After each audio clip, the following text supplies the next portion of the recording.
Oxfam. People might know Oxfam, so Oxfam being a charity that's meant to help people in parts of the world which are not doing too well. And you go down and you buy some stuff in their shop that's secondhand and they're selling for a price that's up, and then they use the profits to help people. At least that's the theory, but of course that's not the reality. Particularly in this case, now that we know. So here's a new article that Rory put up this morning, because we found out that Oxfam is adopting Robert DiAngelo's inspired version of whiteness, and sent a staff survey to all of their staff, educating them on the new doctrine, let's say. So in here he says, Oxfam staff were left up in arms after a divisive racial justice survey to find whiteness as the overarching preservation of power and domination for the benefit of white people. Yeah. Oxfam, a charity focused on the alleviation of global poverty, has 1,800 staff in the UK.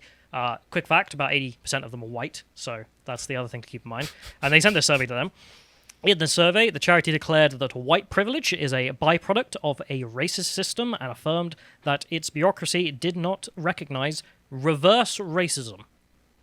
It's because there is no reverse racism, it's just racism. If you hate white people, that's just racism. We don't need a special term for it. The discrimination or prejudice against a race or ethnic majority. So you can only be racist towards majorities. Well, then they have to explain the whites need not apply jobs that we've covered. You liars. Like, the idea there is no racism against whites, there's plenty of it. Do we know the names of the people that are sort of the top brass at Oxfam? No, I didn't jot it down, but... Oh, no, not necessarily you, but it's known, it's knowledge. I imagine it will be, but the people behind the survey, I don't know. Okay. So Oxfam affirmed in the survey that many of its members outside the UK are not racialized as white, although racism is deeply embedded in society and, quote, exists to serve whiteness. Yeah. They're just buying the Kool-Aid. They full on buy the Kool-Aid of just like whiteness is everywhere. We live in a white supremacist capitalist patriarchy and all the rest of it. And this charity of 1,000 odd people is now drumming into their own staff that they need to believe it. I mean, just a re-education of nice people who go and work in a charity because they want to help something or something like that. They're not radical people who work in Oxfam from what I've met. Usually they're just kind of old folks who've got they're retired. So why not? Yeah, I mean, I've been in an Oxfam maybe 5 or 6 times in my life, and usually to get the sort of a second-hand paperback that I've seen.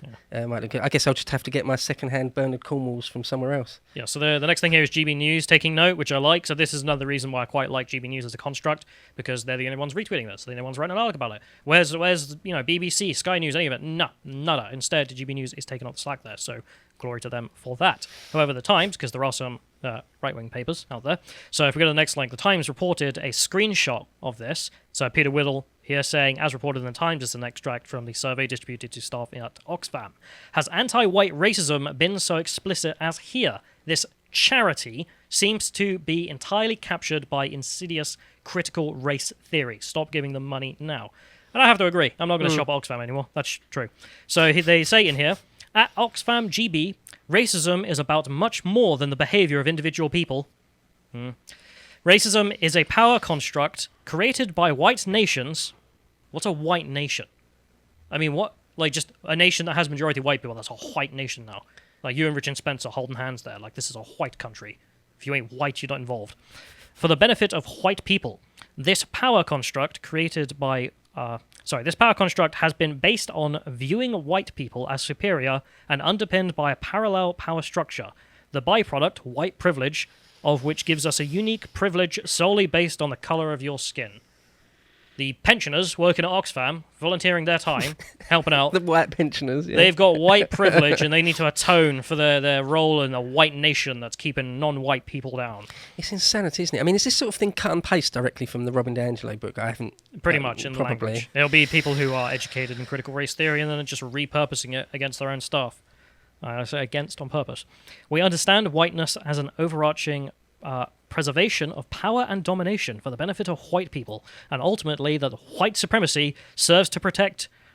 At Oxfam GB, the work on racism is even more important with regards to progressing our wider work on decolonization.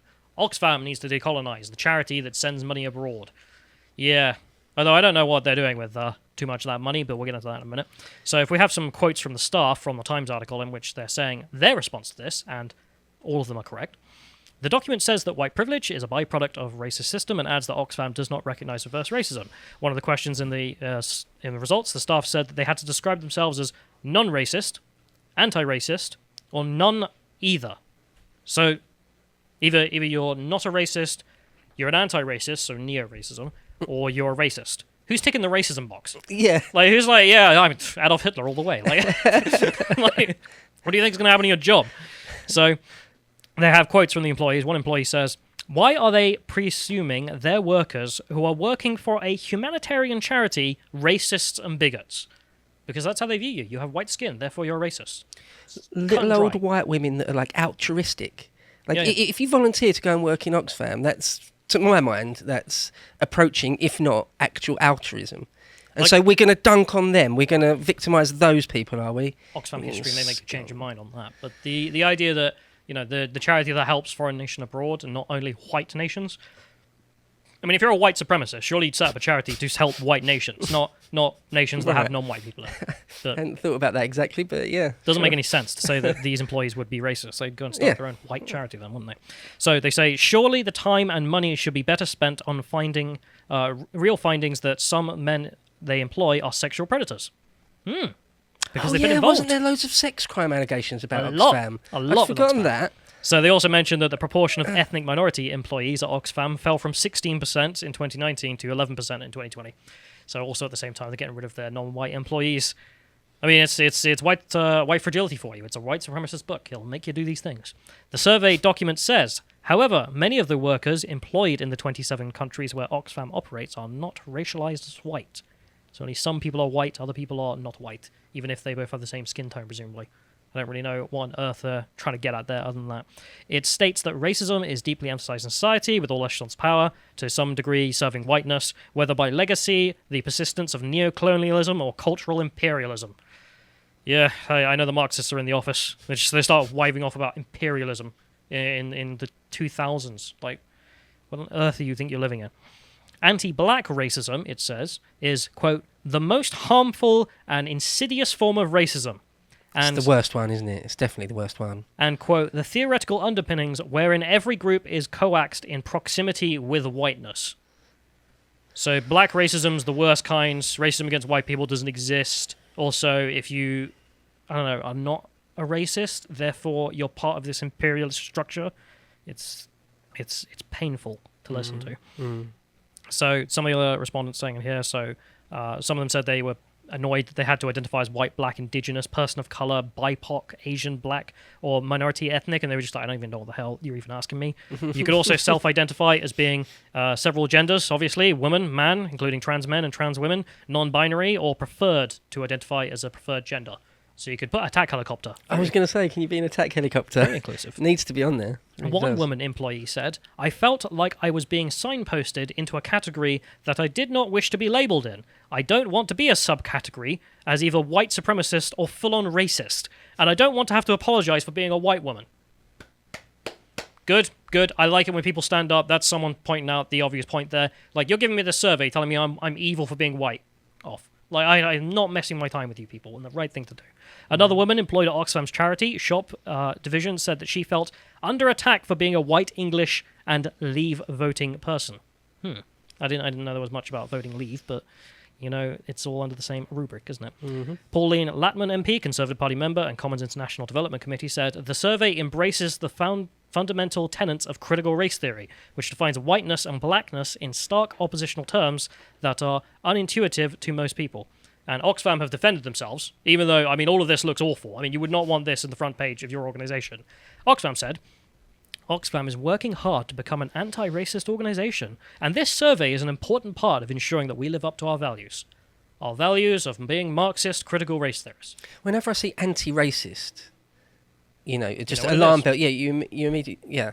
I'm gonna take a quote from the critical race theory textbook on this to demonstrate exactly that point, that the anti-racist is garbage. So they say, the critical race theorists, in their own goddamn textbook, with its explicit embrace of racial consciousness, critical race theory aims to re-examine the terms by which race and racism have been negotiated in American consciousness, and to recover and revitalize the racial tradition of race consciousness among African Americans and other peoples of color.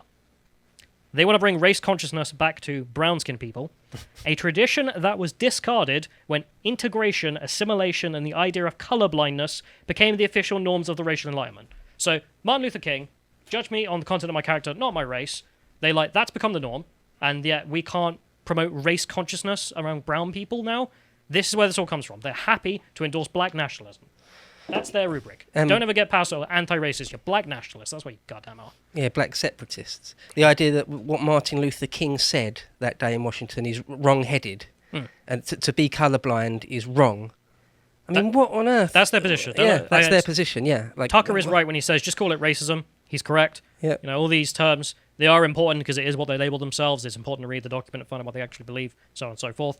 But it's just racism. It is just racism. So Ho's mad, because of course Ho's mad, so you can see some of the Ho's mad accounts here. People are like, what's the drama with Oxfam defining white supremacy? You're like, yeah, that's what racism is. It's a systemic power structures stemming back centuries. # critical race theory. Yep, so you are being endorsed by the critical race theorists here, and that's why you're awful. So if we go to the next one, you also have someone moaning. You do realize that the majority of the executives are white, so please just F off. It doesn't matter.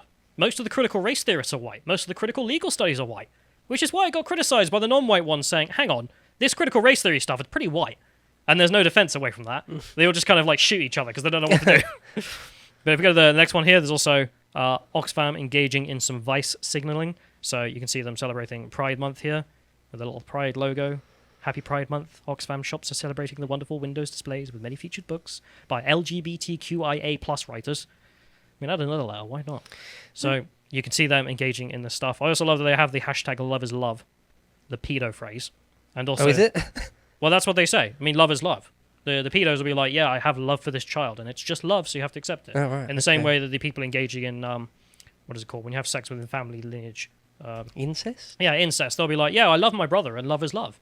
Like, yeah, not a good argument. Not a good argument at all. That's why I hate when companies use this phrase. Like, love is love. It's funny, isn't it? When I grew up, Oxfam was just a charity shop you could go in, buy some old tat, and hopefully some of the money would go to Africa or India and help a starving village or something, help build a well or something. That's it. So it's odd now to find that it hates the West and straight people, or it's just really, really pro-gayness. Sorry. Well, it's not gayness. It's this idea that there's LGBTQIA+, so on and so forth. Because Douglas Murray makes this distinction. It's fair enough. Douglas Murray, the way he puts it, is gays versus queers, and Douglas Murray is a gay man. You can't really accuse him of homophobia in this instance. And he's like, yes, I am a gay man. I have my husband. We go out and we have drinks, and we love each other, and so on and so forth. We're perfectly normal people. And then there are the queers. And he just writes 3 pages of just these people who have no personality other than their sexuality. I hate them. I can't stand them. It's really funny to read. It's just the idea that there's poverty in the world and we're going to try and get little kids some shoes or something. What that's got to do with sex at all, on any level. But there's the thing, the ideology is more important than reality. Yeah. So funding critical race theory is just disgusting to me. But again, I mean, this is the point, people saying, well, why should we care about it in the UK? Because why wouldn't you? All the Yankee nonsense ends up coming here and taking over everything we have. So, something to think about. So, they also have the black and browns as separate in their flag, because of course they do. So if you go to the, Oxfam America, you can see there, black and brown queers, as they say, are separate from the rest of the flag. Separate but equal, I'm sure. Sure, that's how that works. And then we have the next link here, which is, as you mentioned, Oxfam is not some cutie organization that's never had a scandal. They've had some pretty awful scandals. So in this one, you can see them being accused.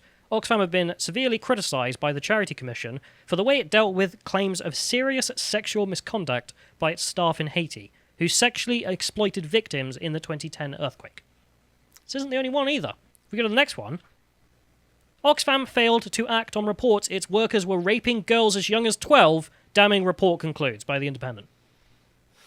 Was this in Haiti as well? This was in the Democratic Republic of Congo, I believe. But it's just a completely different sex crime operation run by Oxfam then. But there's the thing, with all this vice signalling, because that's what it is, it's a vice when they do all this stuff, there's a reason for it. As Douglas Murray points out, they've got skeletons in their closet and they're covering up. Oh, so they're at least trying to atone. Yeah, in some way. Here's a bunch of woke nonsense. We believe in critical race theory. Also, don't mind that we're raping kids. I mean, why is it that all the woke organizations end up turning to be male feminists? That's a euphemism I'm going to use from now on. So if we go to the next one here, we do have some good news at least, which is because of the sex abuse claims, the UK government has halted all funding to Oxfam back in April.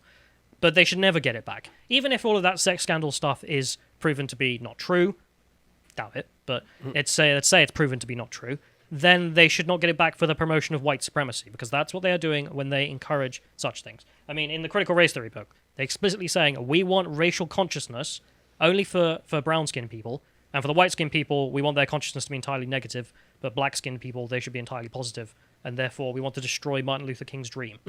That's them. That's them what they're saying. And Oxfam's like, yeah, we'll sign off on that. Then no government money. You deserve nothing. And I'm glad that so far it has seemed to have taken off. You know, you've got that Conservative MP in there on the International Committee saying, get stuffed. We want nothing to do with the organisation and promoting critical race theory. Great on her. And I hope that whoever's in charge of the International Committee says, yeah, even if you are found not guilty on all this sex abuse stuff, you're getting nothing. And I won't be shopping at Oxfam. If you enjoyed this segment from the podcast of the Lotus Eaters, you can watch the full broadcast live every weekday at 1 p.m. UK time on lotuseaters.com.